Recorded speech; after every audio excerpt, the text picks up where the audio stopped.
My wife introduced me to her uncle, the son of a bank president. He and his parents made fun of me for being a high school graduate. When I said I would close my account, they laughed. But when I closed my $7 billion account, look, I'm going to level with you right off the bat. I never gave two craps about playing those ridiculous status games that seem to consume half the people in this country. You know the ones I'm talking about, right? The whole "my car is bigger than yours." My job title sounds fancier. I went to Harvard, so I'm automatically smarter. That makes cocktail parties feel like pissing contests. At 34, I had what most people would kill for, a solid marriage to Claire, a woman who could make me laugh until my sides hurt, and who looked absolutely stunning in everything from sweatpants to evening gowns. I was also the senior consultant for a logistics firm that I'd literally built from the ground up. Starting with nothing but a beat-up laptop and more determination than sense. But here's the kicker, and this is where things get interesting. Most people had absolutely no clue about the real scope of what I'd accomplished. See, my background wasn't exactly what you'd call impressive on paper. I didn't graduate from some fancy Ivy League school with a degree in business administration and a minor in how to be pretentious. Hell, I didn't graduate from any college at all. After high school, while my classmates were busy taking out massive student loans to study subjects they'd never use in the real world, I jumped straight into the workforce at 18. Call me crazy, but I figured learning by doing beat learning by theory any day of the week. But here's the thing that nobody seemed to understand. I had this weird gift for three things that actually matter in business: numbers, systems, and people. Numbers don't lie to you like people sometimes do. Systems either work or they don't. There's no middle ground to hide mediocrity in. And people, well, once you figure out what makes them tick, you can build something incredible together. Over the years, I'd taken that knack and turned it into something most people only dream about. Through smart investments, and I'm talking the kind of calculated risks that would make a Vegas dealer nervous, I'd build up what most folks would consider a small fortune. But that wasn't even the half of it. Eventually, I became the silent owner of multiple international ventures. We're talking businesses spanning 3 continents, dealing in everything from shipping logistics to tech startups to real estate developments that were reshaping city skylines. The funny part, I still lived like a regular guy. Give me a pair of old jeans and a comfortable t-shirt over some stuffy 3-piece suit any day. I drove a reliable car that got me from point A to point B without breaking down. Not some flashy sports car that screamed, "Look at me. I'm compensating for something." My house was nice, but not ostentatious. Comfortable furniture, a good kitchen where Claire could work her culinary magic, and a home office where I could run my empire in peace. Most people, and I'm talking even my own family here, looked at me and saw just another average working stiff. They'd see me at family barbecues wearing the same casual clothes I'd had for years, talking about normal stuff like sports and weather, and they'd mentally file me away as Claire's husband who works in logistics, which technically speaking was true. I just happened to own the logistics companies, too. Even Claire, bless her heart, knew I had money. She wasn't stupid, and she could see that we lived comfortably, that I never stressed about bills, and that I could afford nice things when we wanted them. But she didn't know the full picture. She knew I was successful, but she didn't know I was by a small country successful. And honestly, I thought that was perfectly fine. There's something to be said for flying under the radar. When people don't know you're wealthy, they treat you like a human being instead of like a walking ATM or networking opportunity. Conversations are genuine instead of calculated. People invite you to things because they actually like your company, not because they want something from you. It was a simple life and I was content with it. Looking back now with all the hindsight that comes from watching your world implode in spectacular fashion, I realize I was naive to think I could keep that balance forever. The thing about money, especially the kind of serious money I'd accumulated, is that it has a way of making itself known eventually. It's like trying to hide an elephant in your living room by throwing a bed sheet over it. Eventually, someone's going to notice the giant elephant-shaped lump taking up half the space. But at the time, sitting in my comfortable little bubble of anonymity, I thought I had it all figured out. I was successful without the stress of everyone knowing about it. I was wealthy without the target on my back that usually comes with wealth. I had a wife who loved me for who I was, not what I could buy her. Life was good, simple, and uncomplicated. I should have known it was too good to last. I should have realized that Claire's family with their old money roots and social climbing tendencies would eventually want to pull me into their world of appearances and status games. And I definitely should have seen it coming when Claire started talking about introducing me to her uncle Leonard, the golden boy of the family banking dynasty. But hey, hindsight's 2020ths, right? At the time, I was just a guy who'd worked hard, gotten lucky, and wanted to enjoy the fruits of his labor in peace. Little did I know that peace was about to become a very expensive luxury. So there I was Thursday evening sitting at our kitchen table demolishing what had to be the best lasagna this side of Little Italy. Claire had this incredible talent for taking simple ingredients and turning them into something that would make Gordon Ramsay weep tears of joy.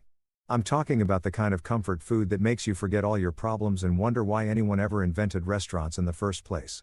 I was just reaching for my second helping. Okay, fine. It was my third. Don't judge me when Claire dropped the bomb that would eventually blow up my nice, quiet life into a million pieces. Oh, by the way, she said, twirling her fork through her pasta like she was about to comment on the weather. My Uncle Leonard wants to meet you. She said it so casually. You'd think she was mentioning that the mailman had delivered a package or that we were running low on milk. I paused mid-bite. A fork full of cheesy goodness hovering somewhere between the plate and my mouth. Leonard, the banking guy. I knew exactly who she was talking about, of course. Leonard Morrison, the crown prince of the Morrison banking empire, son of Preston Morrison, who ran Summit Bank like it was his personal piggy bank. Claire had mentioned him before in passing. Usually, when she was talking about family gatherings, I'd conveniently found excuses to miss. That's the one. Claire nodded, taking a sip of the wine I'd grabbed from our collection. Not going to lie, I had pretty decent taste in wine for a guy who supposedly just worked in logistics. He's very well connected, you know. His father runs Summit Bank and Leonard's being groomed to take over eventually. This could be really good for you, honey. Now, here's where I should probably mention something important about my relationship with Claire's family. They came from what people like to call old money. The kind of wealth that's been passed down through generations like a family heirloom, complete with all the pretentious attitudes and social expectations that come with it. They had trust funds, country club memberships, and the kind of family trees that genealogists get excited about. Meanwhile, I came from the kind of family where a fancy dinner meant we splurged on name brand ketchup instead of the store brand. Good for me. How exactly? I asked, genuinely curious about where this was heading. In my experience, when someone with old money wants to help someone without it, there's usually a catch somewhere in the fine print. Claire leaned forward with that enthusiastic expression she got when she thought she'd solved all my problems. Well, you know, networking, Leonard knows everyone in the financial world. He could introduce you to potential clients, maybe help you expand your consulting business. You're always talking about growing the company, right? The irony was so thick you could cut it with a butter knife. Here was my wife, bless her heart, thinking I needed help expanding a business empire that already spanned multiple continents.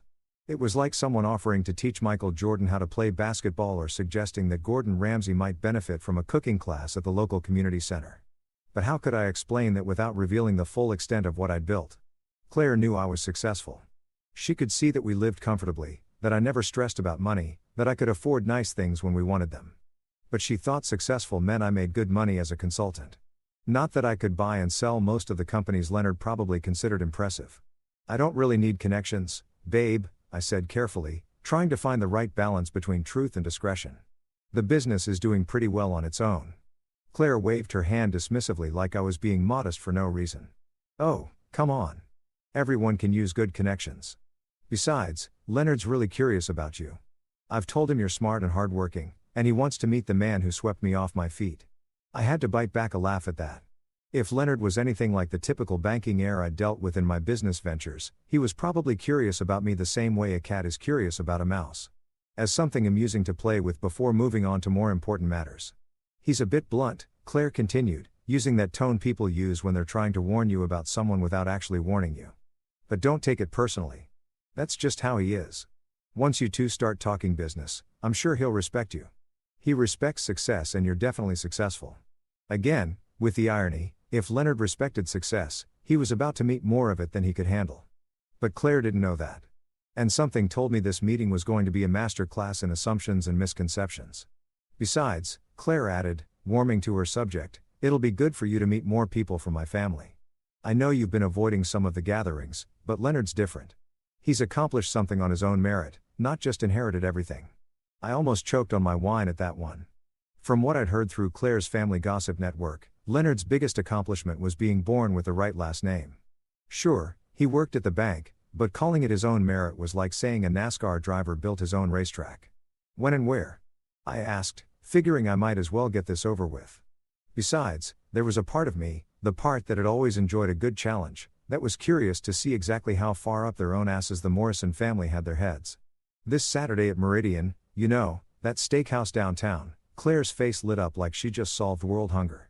Leonard's parents will be there, too. Preston and Marjorie. It'll be perfect. Perfect, right? Because nothing says perfect evening like dinner with people who judge your worth based on which university you didn't attend and which country club you don't belong to. Sounds great. I lied. Already mentally preparing myself for what was sure to be an evening of barely concealed condescension and thinly veiled insults. Little did I know I was walking into what would become the most expensive dinner conversation in Summit Bank's 100 Red Year history. Looking back now, I should have trusted my instincts and found an excuse to skip the whole thing. But sometimes life has a funny way of putting you exactly where you need to be, even when where you need to be is about to become a complete shithole. Saturday evening rolled around faster than a tax bill in April. And there I was, standing in front of my closet, trying to figure out what the hell to wear to meet the royal banking family. Claire had been buzzing around the house all day like a caffeinated hummingbird, giving me helpful suggestions like, make sure you look presentable and try to make a good impression. Because apparently she thought I regularly showed up to important dinners looking like I just crawled out of a dumpster behind a 7-Eleven. I settled on my usual go-to for occasions when I needed to look like I gave a damn, but didn't want to look like I was trying too hard. Black shirt, dark blazer, and my most comfortable pair of dress pants. Nothing flashy, nothing that screamed, look at me. I'm important, just clean and understated. In my world, if you had to advertise how successful you were through your clothes, you probably weren't as successful as you thought you were. The drive to Meridian was quiet, except for Claire's nervous chatter about how excited she was for me to finally meet her uncle and his parents. She kept going on about how this was going to be so good for my career and how Leonard was really looking forward to talking business with me. I just nodded and made the appropriate sounds while mentally preparing myself for what I was pretty sure was going to be an exercise in patience. Meridian was exactly the kind of place you'd expect old money types to hang out. All dark wood paneling, dim lighting, and the kind of atmosphere that whispered, if you have to ask about the prices, you can't afford to eat here. The hostess, a blonde woman who looked like she'd stepped out of a magazine about expensive things, greeted us with the kind of smile that was professionally warm, but personally cold. We're meeting the Morrison party, Claire told her. And I swear the hostess's smile became about 20% more genuine. Money recognizes money, even when it's just the smell of it lingering in the air. She led us through the restaurant to a corner table where 3 people were already seated. And let me tell you, they looked exactly like Central Casting had ordered them for a movie about entitled rich people. There was Preston Morrison, probably in his early 60s, with silver hair that had been styled to within an inch of its life, and the kind of tan that comes from spending winters in places where the average person's annual salary wouldn't cover a week's vacation. Next to him sat Marjorie, his wife, who had that ageless quality that comes from having unlimited access to the best plastic surgeons money can buy.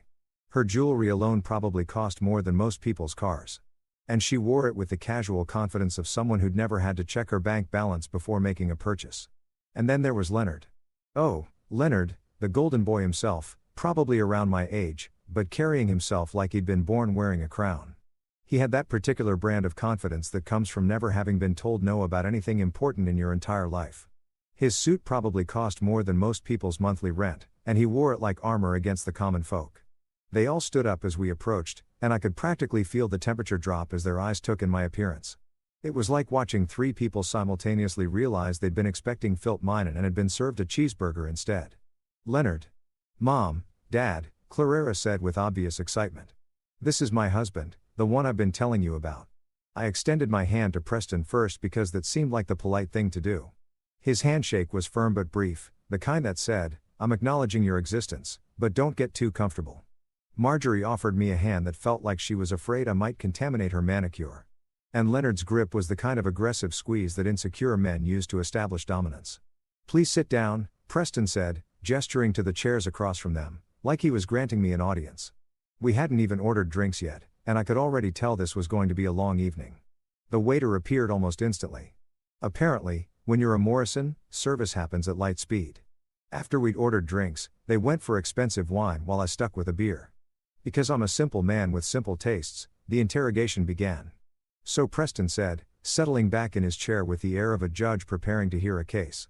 Claire tells us you work in consulting. That's interesting. What exactly do you consult about? Logistics mostly, I replied. Taking a sip of my beer. Supply chain optimization, efficiency improvements, that sort of thing. Marjorie tilted her head like a confused bird. Oh, like shipping. The way she said shipping made it sound like I'd told her I made my living collecting garbage or cleaning sewers. There was this barely concealed distaste in her voice, like she couldn't quite believe her precious niece had married someone who dealt with such mundane blue-collar concerns. Among other things. Yeah, I said, keeping my tone even. It's actually more complex than most people realize. Global supply chains, international trade regulations, cross-border logistics coordination. Fascinating, Leonard interrupted, though his tone suggested he found it about as fascinating as watching paint dry. And where did you study this? What university? And there it was, the question I've been waiting for. The academic credentials check that people like this always used as their first filter for whether someone was worth their time. I didn't go to college, I said simply. I went straight into business after high school. The silence that followed was so complete you could have heard a pin drop in the next county. All three of them just stared at me like I'd announced I was actually an alien from Mars who'd come to Earth to study human mating rituals. Preston recovered first, clearing his throat with the kind of diplomatic cough that probably served him well in board meetings. Ah, well, that's quite entrepreneurial of you. The way he said entrepreneurial made it clear he meant stupid, but was too polite to say it directly. Marjorie's eyebrows had climbed so high they were practically hiding in her hairline, and Leonard was looking at me like I was a fascinating specimen he'd found under a microscope. The look they exchanged between the three of them was the kind of silent communication that only comes from years of shared snobbery. It was the look that said, "Oh honey, we were expecting someone impressive and instead we got this." And that, ladies and gentlemen, was when I knew this evening was going to be absolutely epic. What happened next was like watching a masterclass in passive-aggressive warfare, except instead of being the observer, I was the target sitting in the middle of the battlefield with a bullseye painted on my forehead. If you've ever wondered what it feels like to be slowly dissected by people who consider themselves your intellectual superiors, well, buckle up, Buttercup, because I'm about to give you a front row seat to the show. Marjorie was the first to reload her weapon after that nuclear silence. She gave me what I can only describe as the kind of smile you'd give a toddler who just proudly announced they'd eaten their own boogers. "Oh, so you're self-taught," she said, her voice dripping with the kind of sympathy usually reserved for terminal cancer patients. "That's so very brave of you." Brave like I'd climbed Mount Everest in flip-flops instead of choosing to skip 4 years of overpriced education to start making actual money. The way she said it made it clear that in her world, self-taught was just a polite way of saying too poor and stupid for real school. Leonard, not to be outdone by his mother in the art of subtle insults, let out this little chuckle that sounded like a hyena choking on its own smugness. He turned to his father with the kind of theatrical gesture that belonged on a soap opera. "Uncle Preston, can you even imagine trying to run a major business with only a high school diploma? I mean, that's really quite rare these days, isn't it?" The emphasis he put on rare made it clear he meant impossible, but was trying to sound diplomatic about it. It was like listening to someone say, "Bless your heart," while simultaneously planning your funeral.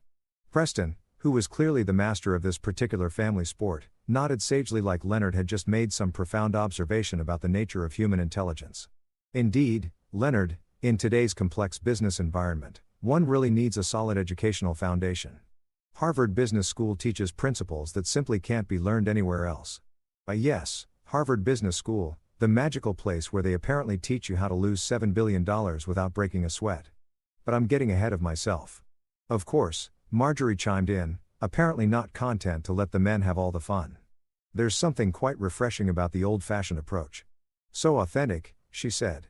Authentic, the way most people would say quaint or adorable, like I was a cute little folk art project she'd discovered at a rural craft fair. Claire, bless her oblivious heart, was sitting there sipping her wine like this was perfectly normal dinner conversation. Every now and then, she'd nod along like they were discussing the weather instead of systematically dismantling her husband's credibility. One backhanded compliment at a time. "You know," Leonard continued, warming to his subject like a stand-up comedian who'd found his rhythm, "I have so much respect for people who make it work without the advantages of proper education. It must be incredibly challenging to compete in sophisticated markets when you're, what's the phrase? Flying by the seat of your pants. Flying by the seat of my pants, right? Because apparently turning a high school education into a multi-billion-dollar international business empire was just dumb luck and good timing. Like winning the lottery, except instead of buying one ticket, I'd somehow stumbled my way into owning the entire lottery system." "Oh, absolutely." Marjorie agreed enthusiastically. "It's so admirable when people make the best of their circumstances. I always tell my charity board that we shouldn't underestimate what people can accomplish even with limited opportunities." Limited opportunities. There it was. The real kicker in their minds. I wasn't just uneducated. I was some kind of charity case who'd managed to scrape together a decent living despite my tragic lack of proper breeding and academic credentials. The waiter chose that moment to return for our dinner orders. And I swear he could sense the tension at the table. He kept glancing between us like he was watching a tennis match where one player was getting massacred, but somehow kept getting back up for more punishment. After we'd ordered, and of course, they all went for the most expensive items on the menu while making subtle comments about how I should try the business lunch special. It's quite reasonable. The conversation resumed with renewed vigor. You know what's really impressive though, Leonard said, leaning forward with fake enthusiasm, is that you've managed to keep Claire happy without being able to provide her with the lifestyle she grew up with. That takes real creativity. And there it was, the suggestion that I was some kind of financial burden on their precious princess. Never mind that Claire lived better with me than she ever had with her trust fund. Never mind that our house was nicer than anything she'd ever owned before. In their minds. If you didn't have the right pedigree, you couldn't possibly be providing adequately. Preston nodded approvingly at his son's observation. Yes, love conquers all. As they say, Claire's always been our little romantic, willing to overlook practical considerations for matters of the heart. Practical considerations, like the fact that I could buy and sell their entire social circle before lunch and still have enough left over to buy a small country for dessert. It's just so fortunate, Marjorie added with that same patronizing smile, that Claire has the family resources to fall back on if things get difficult. We always take care of our own, don't we, Preston? The implication was crystal clear when this little experiment in marrying beneath her station inevitably failed. They'd be there to pick up the pieces and find Claire someone more suitable. But here's the thing about sitting there listening to people talk about you like you're some kind of financial deadbeat who got lucky. It gives you a lot of time to think. And what I was thinking as I watched these three pampas pat themselves on the back for their superior breeding and education was how absolutely hilarious this was going to be when the truth came out. They thought they were looking at a small-time consultant who'd married above his station. What they were actually looking at was someone who could end their family's banking dynasty with a phone call. But patience, I told myself, let them have their fun. The night was still young, and the best was yet to come. By the time our overpriced steaks arrived, and let me tell you, for what they were charging, these cows should have been hand-massaged by Swedish supermodels and fed nothing but champagne and caviar. The conversation had settled into a rhythm that was as predictable as it was infuriating. The Morrison family had apparently decided that I was their evening's entertainment, and they were determined to squeeze every drop of amusement out of mocking the poor, uneducated peasant who'd somehow managed to trick their precious Claire into marriage. I was about halfway through my ribeye, which was admittedly pretty damn good despite the company, when Preston decided to launch into what was clearly one of his favorite topics, the illustrious history and supreme importance of Summit Bank. You know how some people collect stamps or vintage cars? Well, Preston collected opportunities to brag about his family's financial institution like it was the eighth wonder of the world. You know, he said, cutting into his steak with the precision of a surgeon. Summit Bank has been serving this community's most distinguished families for over a century now. We're not just a bank. We're a cornerstone of financial stability for people who understand the value of tradition and excellence. Leonard nodded along like his father was delivering the Gettysburg Address instead of a corporate sales pitch. That's right, Dad. We're very selective about our clientele. It's not about the size of the account. Well, not entirely. It's about maintaining relationships with families who share our values. I had to bite my tongue to keep from laughing out loud at that one. Not entirely about the size of the account, right? Because I'm sure they were turning away billionaires left and right because they didn't have the proper breeding credentials. Marjorie dabbed at her lips with her napkin like she was posing for a painting. Oh yes, we've had to turn away quite a few, shall we say? No nouveau riches. People who think that just because they've made some money, they automatically deserve access to our services. The irony was so thick you could have served it as dessert. Here they were talking about nouveau riches like it was some kind of disease when in their minds I was apparently so far down the social ladder that I didn't even qualify for nouveau status. I was just pourri. I guess it's fascinating really. Leonard continued, clearly enjoying himself. How some people think banking is just about deposits and withdrawals. They don't understand that what we provide is so much more than that. It's prestige, connections, access to opportunities that simply aren't available to everyone. Preston raised his wine glass like he was about to make a toast. Exactly, son. Summit Bank isn't just where you keep your money. It's a statement about who you are and what you've achieved in life. Now, I've been sitting there for the better part of 2 hours, taking there with a smile and the patience of a saint. But something about that particular comment, the smugness, the self-importance, the complete dismissal of anyone who didn't meet their arbitrary standards finally got under my skin. Funny you should mention that, I said, setting down my fork and leaning back in my chair. I've actually been thinking about moving my accounts elsewhere. The effect was immediate and hilarious. All three of them stopped mid-chew like I just announced I was planning to rob their precious bank instead of simply taking my business somewhere else. Preston's eyebrows shot up so fast I was worried they might achieve escape velocity. "Oh," Marjorie said, trying to sound casual but failing spectacularly. "And why is that?" I shrugged, playing it off like it was no big deal. "Just shopping around, seeing what other banks have to offer. Maybe finding somewhere that's a little more, how did you put it, welcoming to different types of clients." Leonard, who had been mid-sip of his wine, actually snorted. Not a polite little cough, but a full-on liquid coming out of his nose snort.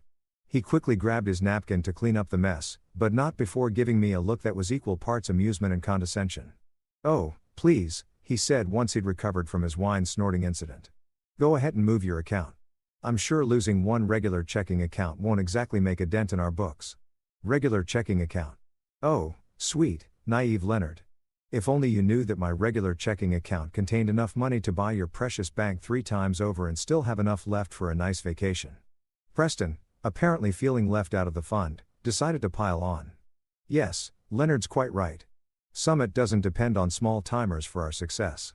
We deal in billions, not whatever it is you're working with. Small timers, billions."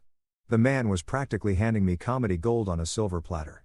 Here I was sitting across from the president of Summit Bank while he bragged about dealing in billions and dismissed me as a small timer. It was like watching someone brag about how tough they were while unknowingly picking a fight with a Navy SEAL.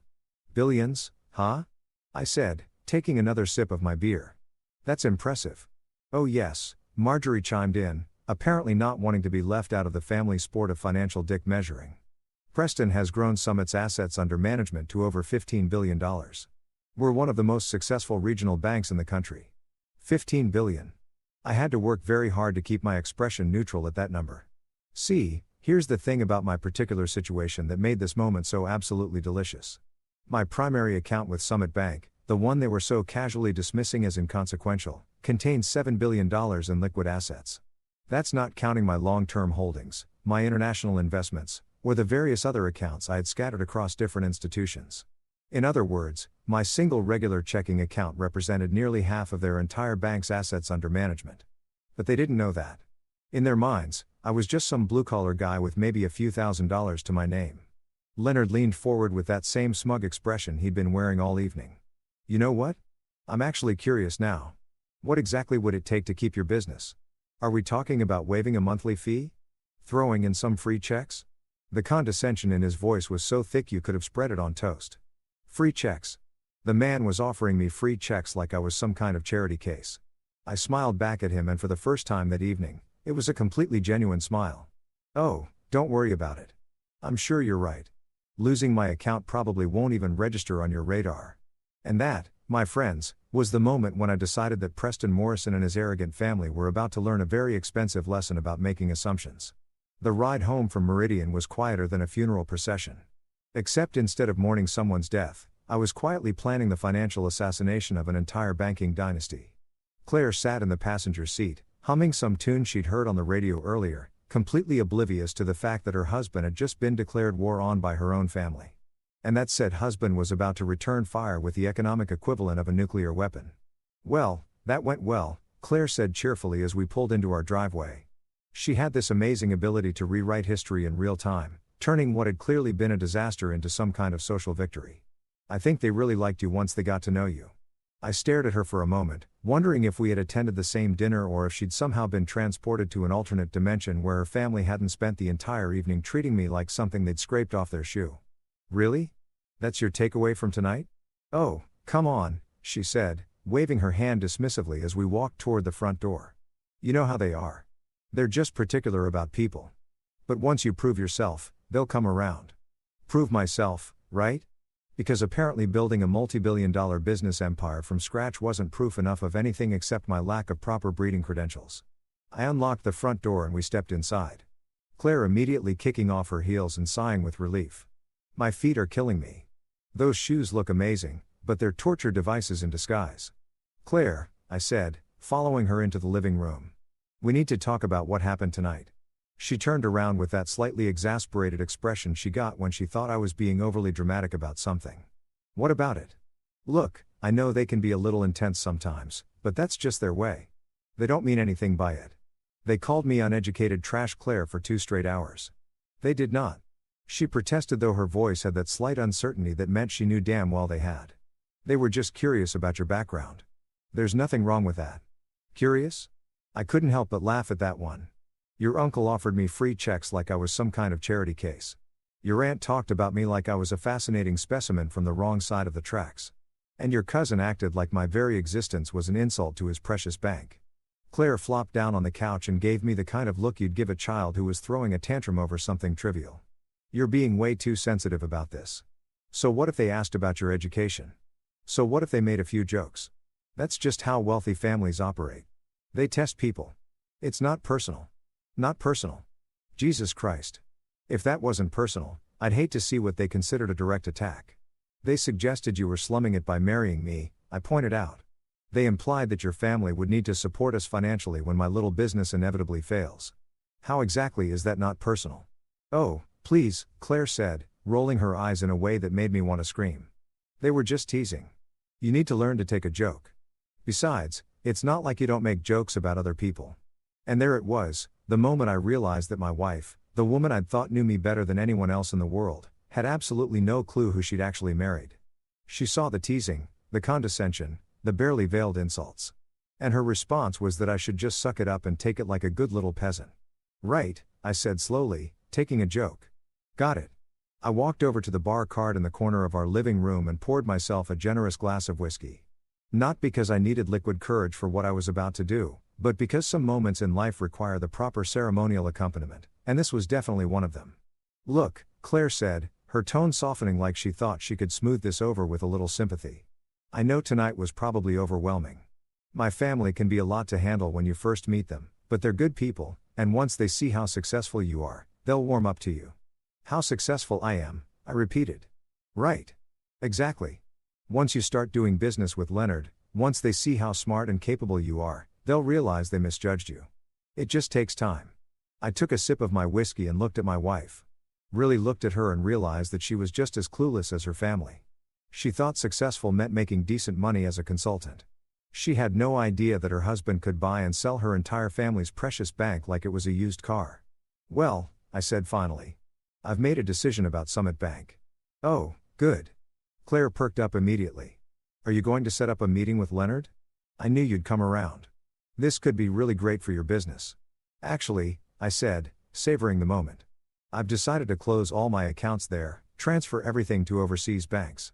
The silence that followed was so complete, I could hear the grandfather clock ticking in the hallway. Claire just stared at me like I'd announced I was planning to join the circus or become a professional yodeler. You're what? She said, finally closing my accounts, moving my money, all of it. But why? That's completely insane. Do you have any idea how much business you could get through Leonard's connections? I had to laugh at that. Trust me, babe. I don't need Leonard's connections. This is ridiculous, Claire said, standing up and starting to pace around the living room like a caged animal. You're throwing away an incredible opportunity because your feelings got hurt. That's not how business works. My feelings got hurt, I repeated. Is that what you think this is about? What else could it be? Look, I get it. They weren't exactly warm and fuzzy tonight, but you can't let pride get in the way of smart business decisions. Moving your accounts won't hurt them. It'll just hurt you. I finished my whiskey and set the glass down on the coffee table. We'll see about that. The next morning, while Claire was still sleeping off her frustration from the night before, I called my financial advisor. Marcus Chun had been handling my portfolio for the better part of a decade. And he was one of the few people who actually understood the full scope of what we were dealing with. Marcus, I said when he picked up, it's time to move everything out of Summit Bank. Every account, every investment, every penny. I want it all transferred to our overseas partners within the next 2 weeks. There was a pause on the other end of the line. Everything that's a significant move. Are you sure about this? Dead sure. And Marcus, make sure they feel it. 2 weeks. That's all it took for my quiet little act of financial revenge to turn into what I can only describe as the banking equivalent of a natural disaster. 14 days from the moment I made that phone call to Marcus, and Summit Bank went from smugly dismissing my insignificant account to having what I'm pretty sure was a collective nervous breakdown. The first sign that something was happening came on a Tuesday morning. I was sitting in my home office sipping my coffee and reviewing some quarterly reports from my European holdings when my phone started buzzing like an angry wasp. Not just one call. We're talking about a full-scale communications assault that would have made a telemarketing company jealous. The first call was from Claire, and she was practically hyperventilating into the phone. "What did you do?" she demanded, skipping right over pleasantries like, "Hello," or "Good morning, honey." "Good morning to you, too, sweetheart," I said, leaning back in my chair. "I'm having a lovely day. Thanks for asking. How are you?" "Don't you dare get cute with me right now," she snapped. "Leonard called me 20 minutes ago. He sounded, I don't even know how to describe it. Panicked. Terrified. What the hell did you do?" Now, I have to admit, hearing that Leonard was panicked gave me a warm, fuzzy feeling that was better than any cup of coffee. "I told you what I was going to do. I moved my accounts." "Your accounts?" Claire's voice went up about 3 octaves. "Just how much money are we talking about here?" Before I could answer, my phone started buzzing with another call. Leonard himself, according to the caller ID. I couldn't help but grin. "Hang on, babe. I think this might be important." I clicked over to the other line. "Hello, Leonard. How's your morning going? What the did you do?" Leonard's voice was so high-pitched he sounded like he'd been sucking helium. Gone was the smooth, condescending tone from our dinner. This was pure, unadulterated panic.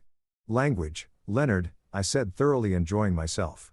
"That's no way for a banking professional to speak to a former client." "Former client? You moved $7 billion. $7 billion. Do you have any idea what you've done? $7 billion?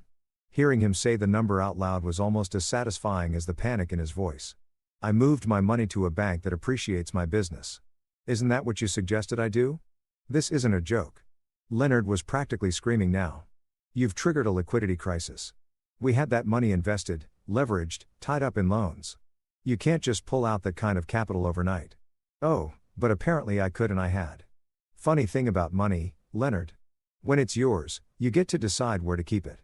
The line went quiet for a moment, and I could practically hear the gears turning in Leonard's brain as he tried to figure out how to fix this cluster. When he spoke again, his voice had dropped to what I assume was supposed to be a reasonable, "Let's make a deal" tone. "Look, I think there's been a misunderstanding. Maybe we got off on the wrong foot the other night. Why don't you come in and we can discuss this like reasonable businessmen?" "Reasonable businessmen?" I repeated. "That's rich. Considering you spent 2 hours telling me I was too uneducated to understand how real business works." Before Leonard could respond, my assistant's voice came through the intercom. "Sir, I have Preston Morrison on line 3. He says it's urgent." I had to bite my lip to keep from laughing out loud.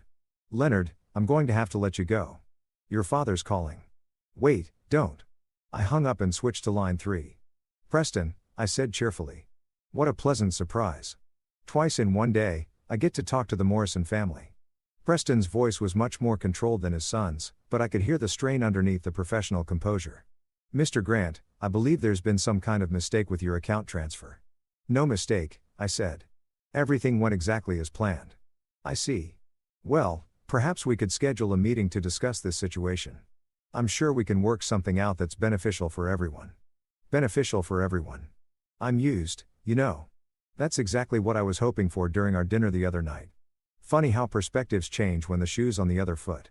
There was a long pause before Preston spoke again, and when he did, his voice had lost all pretense of casual politeness. "Mr. Grant, you need to understand the gravity of this situation. The withdrawal of this amount of capital has serious implications, not just for our bank, but for our entire regional economy." "Really? But I thought Summit Bank dealt in billions. Surely losing one little account from a small-timer like me wouldn't even register on your radar." Another pause. Longer this time. "Perhaps," Preston said carefully. "We underestimated the scope of your business interests." "Underestimated?" That was one way to put it. "Perhaps you did." My phone buzzed with yet another call. This time it was my assistant again. "Sir, I have Marjorie Morrison on line 4. She's crying." Crying. The woman who had spent an entire evening treating me like something she'd found stuck to her shoe was now crying because her family's bank was imploding. I almost felt bad for her. Almost. "Preston," I said, "it sounds like your family is having quite a day. Maybe you should go check on them." "This isn't over," Preston said. And for the first time, I heard real anger in his voice instead of panic. "You're absolutely right," I replied. "It's not. After I hung up, I sat back in my chair and looked out the window at my perfectly manicured lawn. Somewhere across town, the Morrison family was probably having the worst day of their privileged lives, watching their century-old banking empire teetering on the edge of collapse because they'd decided to mock the wrong guy at dinner.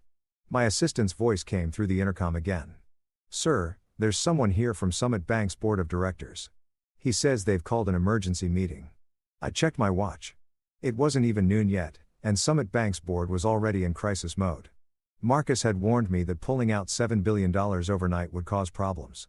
But even I hadn't expected this level of chaos this quickly. "Tell him I'll be right there," I said, straightening my tie.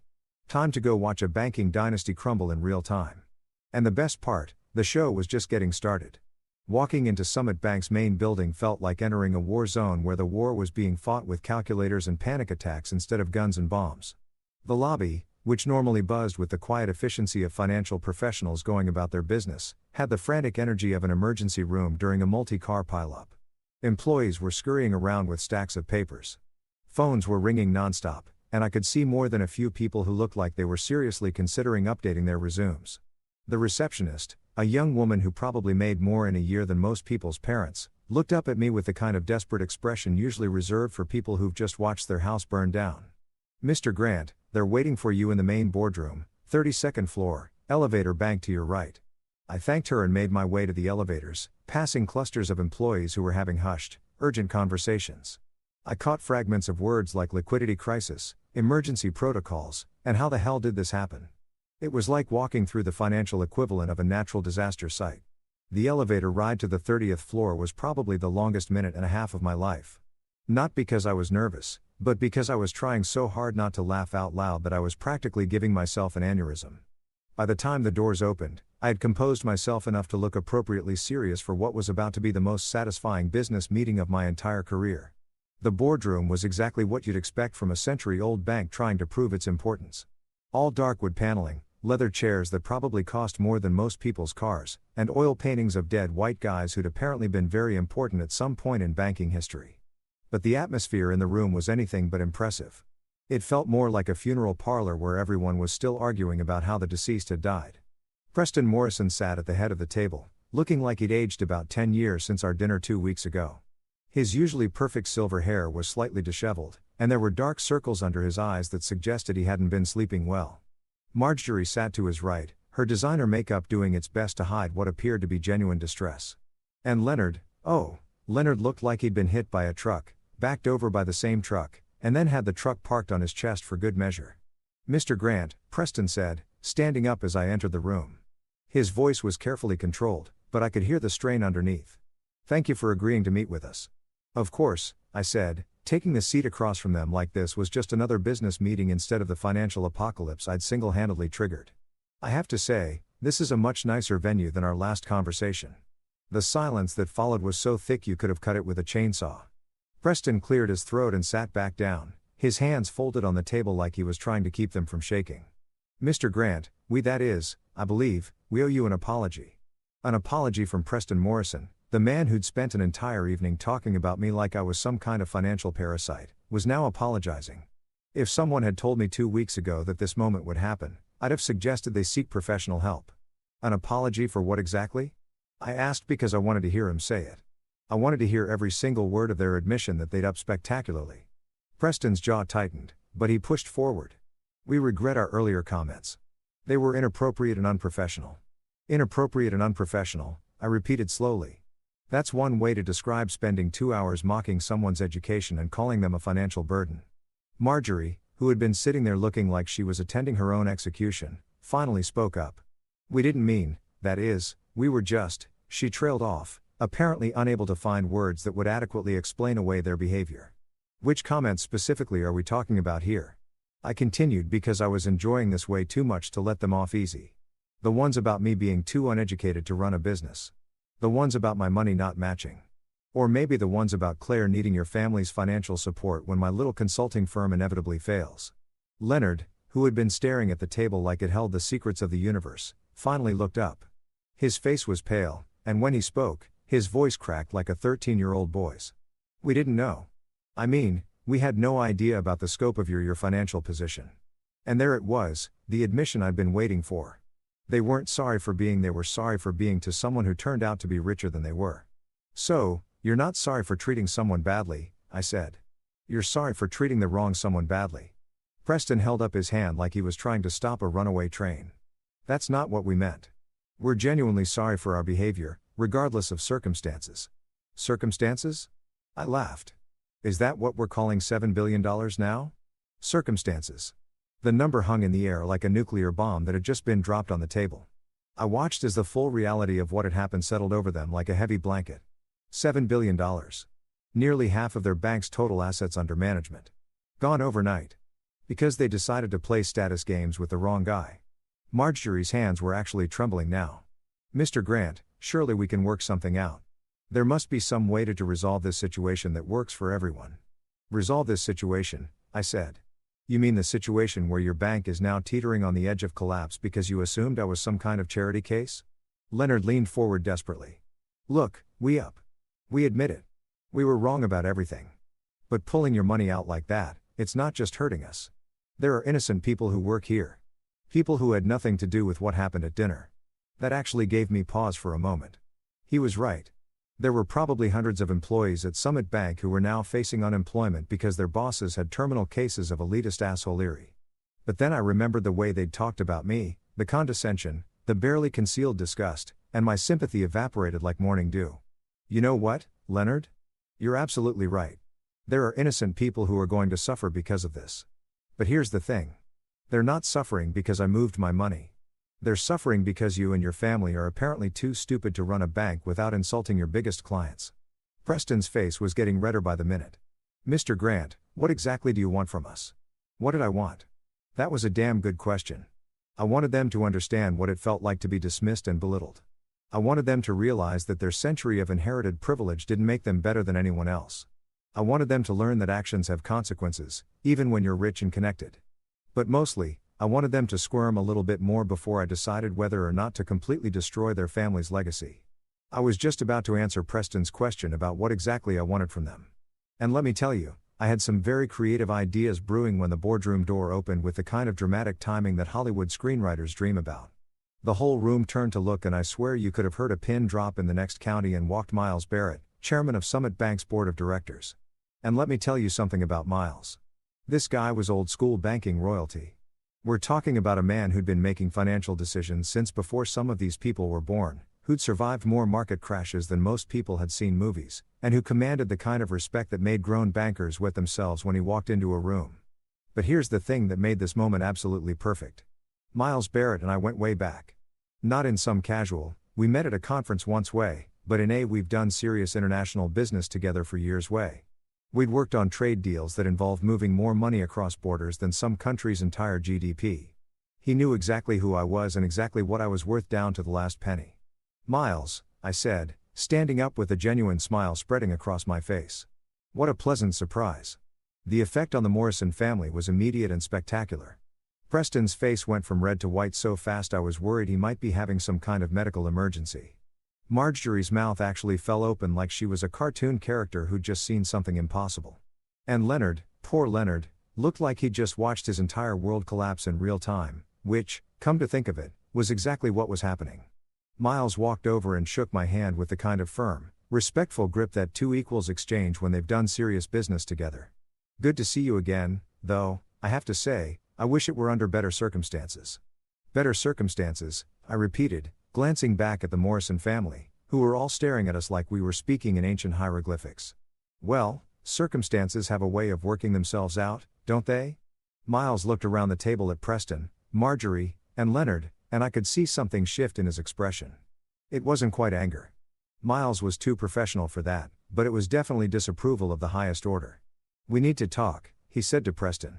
But his tone suggested it was less of a request and more of a direct order from the man who could fire him with a phone call. Of course, Miles, Preston said, trying to regain some composure. We were just discussing the situation with Mr. Grant here.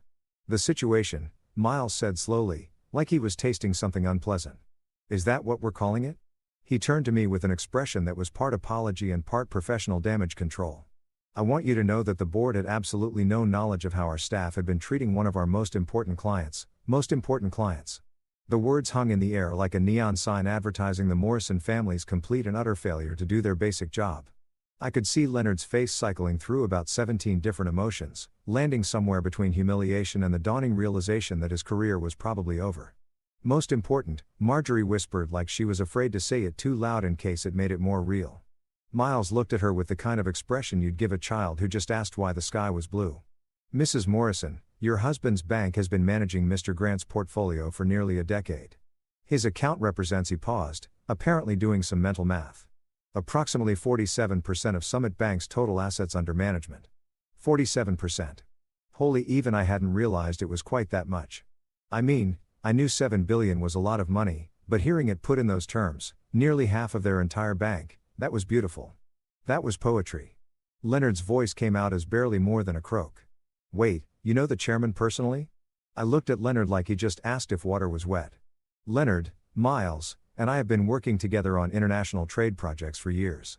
We've moved more money across borders than most countries see in their annual budgets. We've collaborated on deals involving pharmaceutical supply chains from Southeast Asia, technology transfers between European and American companies, and logistics networks that span 3 continents," Miles added, apparently deciding that the Morrison family needed the full scope of their spelled out and excruciating detail. "Mr. Grant isn't just a client. He's one of the most sophisticated international businessmen I've ever had the pleasure of working with." The silence that followed was the kind of complete, crushing quiet that usually occurs right after someone drops a nuclear bomb. Preston was staring at me like I just sprouted wings and announced I was actually an alien from Mars. Marjorie looked like she was about to faint. And Leonard looked like he was mentally updating his resume while simultaneously planning his suicide. But you didn't go to college," Marjorie said weakly, like this was some kind of defense against the reality that was crashing down around them. "No," I said cheerfully. "I didn't. Turns out you don't need a fancy degree to build a multi-billion-dollar international business empire." "Who knew?" Miles turned to look at the Morrison family with an expression that could have frozen lava. "Let me make sure I understand this correctly. You treated one of our most valuable clients with disrespect because you assumed his educational background made him what? Unworthy of your attention." "It wasn't like that," Preston started. But Miles held up a hand that shut him up faster than a power switch. "Actually, let me tell you exactly what it was like," Miles said, his voice getting colder with every word. "You took one look at a man who's brought more revenue to this bank than any other single client in our history. Decided he wasn't good enough for your social circle and proceeded to mock him for an entire evening. Is that about right?" No one answered. "Probably because what the hell could they say?" "Yes, we're exactly that stupid and arrogant." Miles continued, apparently not done with his verbal demolition of the Morrison dynasty. "Do you have any idea what this is going to cost us?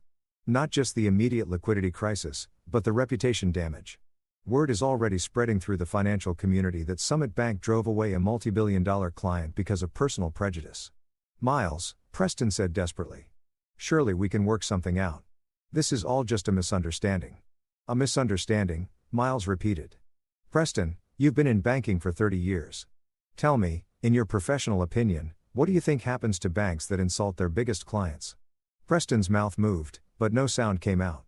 He looked like a fish that had been pulled out of water and was slowly suffocating on dry land. Miles turned back to me and his expression softened considerably. "I want you to know that the board is taking this matter very seriously. There will be consequences." "What kind of consequences?" I asked, genuinely curious about how this was going to play out. "Well," Miles said, glancing back at the Morrison family. "For starters, Preston will be stepping down as bank president effective immediately. The board has lost confidence in his ability to manage client relationships." Preston made a sound like he'd been punched in the stomach. Stepping down as bank president wasn't just losing a job. It was losing the family legacy, the social status, everything the Morrison name had built over the past century. And Leonard, Miles continued, turning to the golden boy who was looking decidedly less golden by the minute. "Your department head position is being terminated as of today. Effective immediately." Leonard's face went through about 6 different shades of pale before settling on something that looked like green around the gills. "You can't. I mean, this isn't all my fault." "Actually, Leonard, it is entirely your fault," Miles said with the kind of calm precision that made it clear this decision was final. "You had dinner with one of our most important clients and decided to mock his background instead of treating him with the respect he deserved. That's not just unprofessional, it's catastrophically stupid." Marjorie, who had been sitting there looking like she was watching her entire world collapse in slow motion, finally found her voice. "This is all getting blown out of proportion. It was just dinner conversation. People say things they don't mean all the time. Miles looked at her like she'd just suggested that gravity was optional. Mrs. Morrison, your dinner conversation just cost this bank $7 billion and potentially triggered the worst financial crisis in our company's history. I'm not sure how much more in proportion this situation could possibly get. I had to give it to Miles. He knew how to deliver a professional kicking with style. Watching the Morrison family realize that their century of inherited privilege wasn't going to save them from the consequences of their own arrogance was better than any movie I'd ever seen. So, what happens now? Preston asked, his voice barely above a whisper. Miles looked at him for a long moment before answering. Now you clean out your office, collect your personal belongings, and try to figure out how to explain to your wife's social circle why the Morrison family name is no longer associated with Summit Bank. And that, ladies and gentlemen, was the moment when a 100 red years of banking dynasty officially came to an end, killed by nothing more than bad manners and the assumption that money always knows where it comes from. Chapter 10. Moving on. A month. That's all it took for the Morrison family's century-old banking empire to completely collapse like a house of cards in a hurricane. 30 days from the moment Miles Barrett dropped the hammer on Preston and Leonard, and Summit Bank went from being a pillar of the local financial community to a cautionary tale that business schools would probably be teaching for the next 50 years. The fallout was absolutely spectacular to watch. And I'm not going to lie, I enjoyed every single minute of it. You know that feeling you get when you're watching a really good movie and the villain finally gets what's coming to them? It was like that, except instead of watching it on Netflix, I had front row seats to the real thing. Preston's resignation became official within 48 hours of our boardroom meeting. The man who had spent an entire evening lecturing me about the importance of proper education and social connections found himself updating his LinkedIn profile for the first time in 3 decades. The board didn't just ask him to step down. They basically launched him out of the building with a corporate catapult. Word through the financial grapevine was that his severance package was about as generous as a parking ticket, and his reputation in the banking community was roughly equivalent to that of someone who'd been caught embezzling from a children's charity. Leonard's professional demise was even more satisfying, if that was possible. The golden boy who had smirked at me about my high school education found himself learning what it was like to be unemployed with a resume that now included drove away the bank's biggest client through sheer arrogance as his most recent accomplishment. I heard through Claire back when we were still speaking that he'd been blacklisted from every major financial institution in the region. Apparently, when you cost a bank $7 billion through your own stupidity, other banks tend to view you as something of a liability. But the real cherry on top of this revenge sundae was what happened to Marjorie, the woman who had spent our entire dinner treating me like a fascinating specimen from the wrong side of the tracks. Discovered that her social status was directly tied to her husband's professional position. When Preston fell from grace, she fell right along with him. The country club memberships, the charity board positions, the invitations to all the right social events. All of it evaporated faster than water in the desert. I heard she tried to maintain her position by claiming the whole thing was just a misunderstanding, but apparently the local social elite weren't buying it.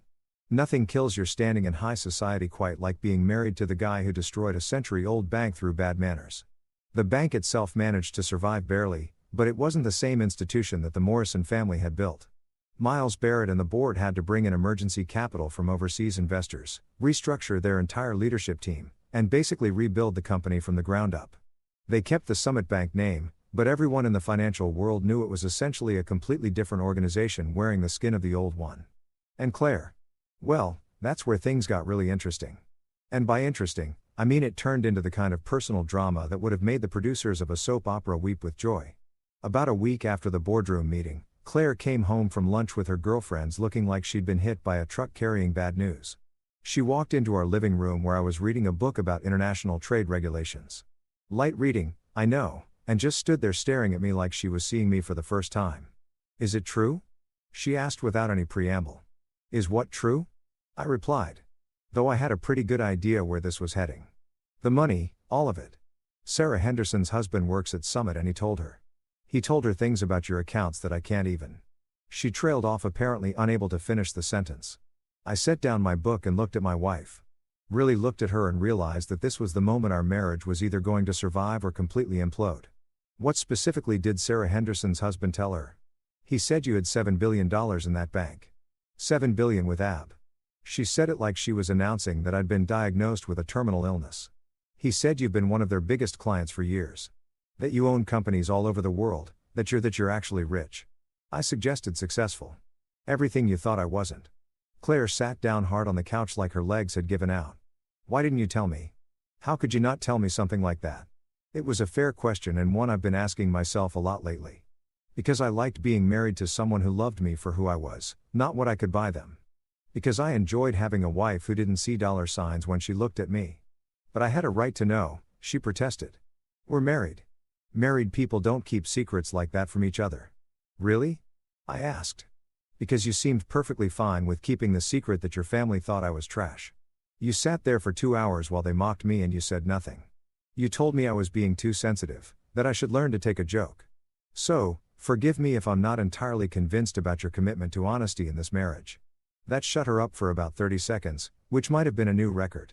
When she finally spoke again, her voice was different, harder, more calculating.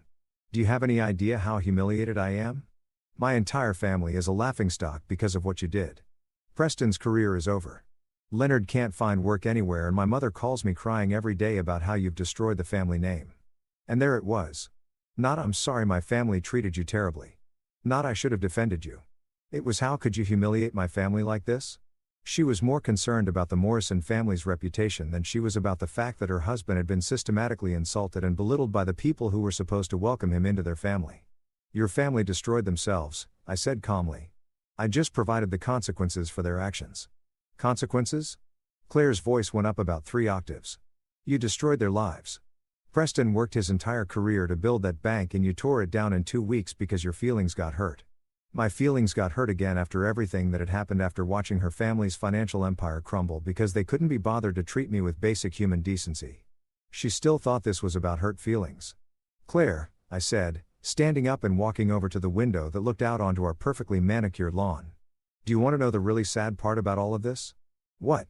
She asked, though her tone suggested she wasn't really interested in my perspective. The really sad part is that none of this had to happen. If your family had just treated me like a human being, not even with respect, just basic human courtesy, we'd all be having Christmas dinner together this year. Preston would still be running his bank. Leonard would still have his job. And Marjorie would still be queen of her little social circle. I turned back to look at her, but instead they decided to spend an entire evening making jokes about my education, my background, and my worth as a human being, and you sat there and let it happen. Worse than that, you told me I was wrong to be upset about it. Claire was quiet for a long moment, and I could see the wheels turning in her head. When she finally spoke, her voice was cold in a way I'd never heard before. So, what happens now? Do you expect me to just pretend that you didn't humiliate my entire family? Do you think we can just go back to normal after this? Normal? I laughed, but there was no humor in it, Claire. There is no normal after this. Your family showed me exactly what they think of me, and you showed me exactly where your loyalties lie. The question isn't whether we can go back to normal. The question is whether there's anything left to go back to. The divorce proceedings started 2 weeks later. Claire claimed I had humiliated her family and made it impossible for her to maintain her social standing. I reminded her that her family had humiliated themselves and that maybe she should reconsider what was actually important in life. We agreed to disagree and our lawyers handled the rest. The settlement was, let's call it, generous. I gave Claire enough money to maintain whatever lifestyle she wanted along with the house and pretty much everything else she asked for. Not because I felt guilty about what had happened to her family, but because I realized that holding on to someone who valued social status more than loyalty was like trying to hold on to water with your bare hands. The funny thing about money, and I mean really funny, not just ironic, is that once people know you have it, everything changes. Suddenly, I was getting invitations to charity galas, investment opportunities, and social events that I'd never been invited to before. Business acquaintances who had barely acknowledged my existence were suddenly my best friends. It was like someone had flipped a switch and transformed me from an invisible nobody into the most popular guy in town. But here's what I learned from the whole experience. When people only want to know you because of your bank account, you're not actually popular. You're just a walking ATM machine. The invitations, the friendships, the business opportunities, they were all contingent on what I could do for other people, not on who I was as a person. So, I did what any rational person would do in that situation. I kept my wealth exactly where it had always been, working quietly in the background while I lived my life on my own terms. I bought a smaller house in a different part of town, kept driving my reliable car, and continued wearing jeans and comfortable shirts because that's who I was, not who my money said I should be. These days, when I walk past a Summit Bank branch, and yes, they still exist, though they're shadows of their former selves, I can't help but smile. Not because I destroyed a family or ruined careers, but because I learned something valuable about human nature. People will judge you based on the most superficial criteria imaginable, and they'll treat you accordingly. But money, real money, has a funny way of revealing who people really are when the masks come off. The Morrison family thought a high school diploma meant I was nobody worth knowing. They learned at the cost of $7 billion and their family legacy that education and worth aren't the same thing. Sometimes the most important lessons are the most expensive ones. And sometimes the people who need to learn them the most are the ones who can least afford the tuition. And every now and then, justice actually does have a sense of humor.